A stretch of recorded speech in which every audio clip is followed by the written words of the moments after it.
And Pride, it's Leo, the White Lion, coming at you live from Austin, Texas. I'm here at my sister's house, and welcome to the first part of a new series that I'm officially calling Leo's Armory.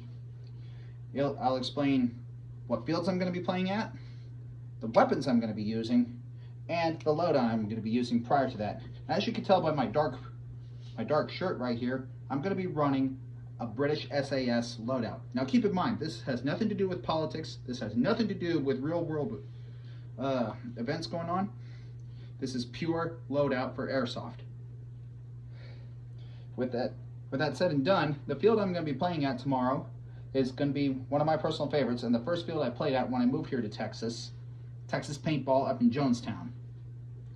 If anyone wants to come up and play with me one day before I get ready to leave for Portland, I welcome it. With that said and done, let's get into what I'm going to be using. Like I said, I'm going to be using a dark blue shirt to indicate a CTU, counterterrorism unit. Basically the counterterrorism wing from the British SAS. Big shout out to you guys from across the pond here in America, from a Yank. The pants I'm going to be wearing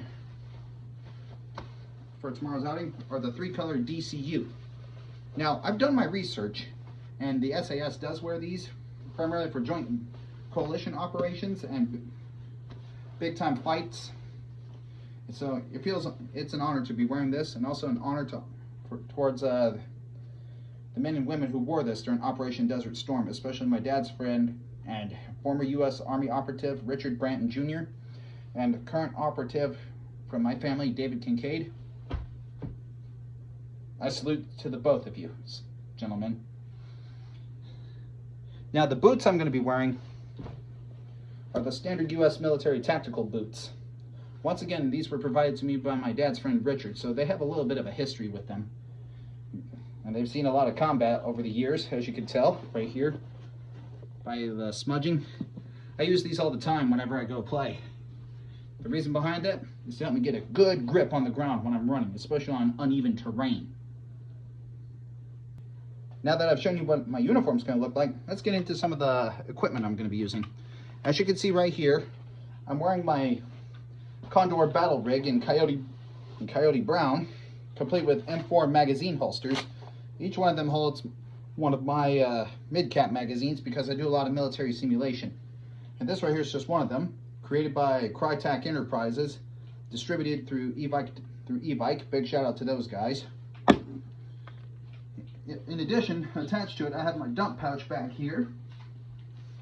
And on my right flank right here, I got my Baofeng radio, complete with a speaker mic system that I usually have connected to my headset, but before the next stop, when I have this all charged up, I'll switch it out for a speaker mic so I can relay information to my team as well as to headquarters about my movement and my current locations. Now, for my head protection, I'm going to be wearing my Lancer Tactical Bump helmet right here. As you can see right here, I actually have a GoPro mount. I need to get a GoPro for this thing. So that way I'll be able to film everything so you can run in my footsteps and you can actually see me take down the bad guys, so to say. For lower face protection, and I highly recommend this. If you're going to run a helmet, I recommend this. Lower face mesh mask, which goes up over your head like this and locks in like so. What's unique about this is the fact that it also protects your ears in case of incoming shots. And also, I know this from experience because I actually had a tooth shot out, and it's no day at the beach. Here we go, put my helmet on. Clicks right in like that. Now, I know what you're thinking. What about your eyes, Leo? Relax. Your boy got you. With my U.S. Army sunglasses to protect my eyes from the sun, as well as from incoming pellet shots. It's all about using that computer between your ears to think 2 steps ahead of the curb and 3 steps ahead of your safety. Now, before we get into the hardware of my loadout, there's one piece of equipment that I really can't overstress about, especially when playing in the heat or anywhere else. Doesn't matter how hot or how cold it gets, you need to have hydration. One of the reasons why, when I play at Texas Paintball, especially around this time of the year, I always carry my Camelback with me.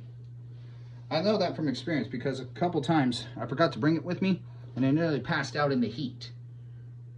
You can have all the most advanced equipment in airsoft anywhere in the world, but if it weighs you down and overheats you and you don't have any hydration, you're cooked.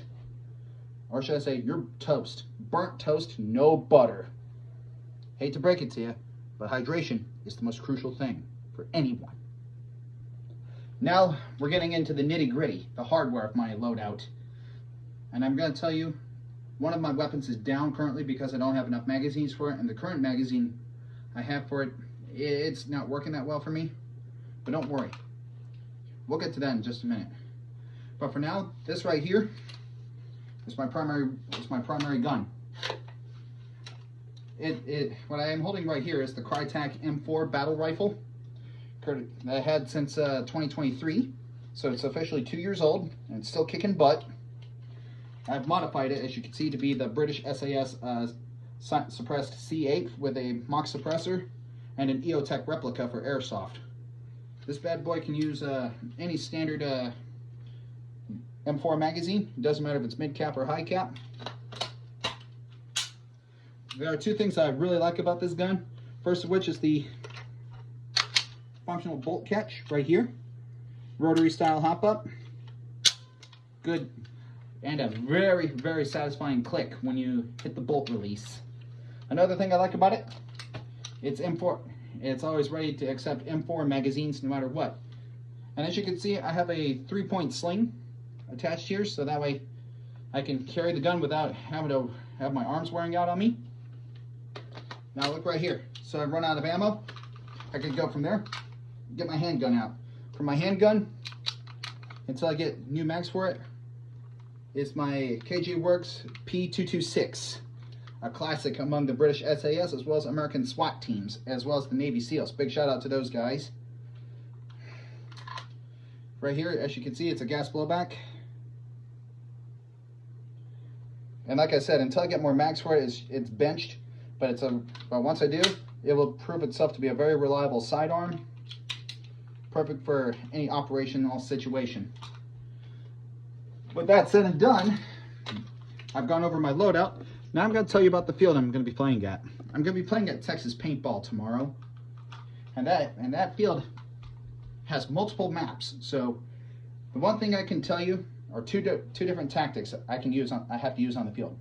One, I have to adapt to every field situation that each map throws. The second one, and most important part, is called shoot and scoot. Meaning you pop up from one spot, fire off a few shots, then bolt out of there. Get to your next spot, fire off a few more shots, and move. You do not want to stay stagnant for too long. Until we meet on the field, this is Leo, saluting to you, our veterans, and all of our active duty members. And I wish you good luck, and I'll see you out there. Roar loud, Lion Pride.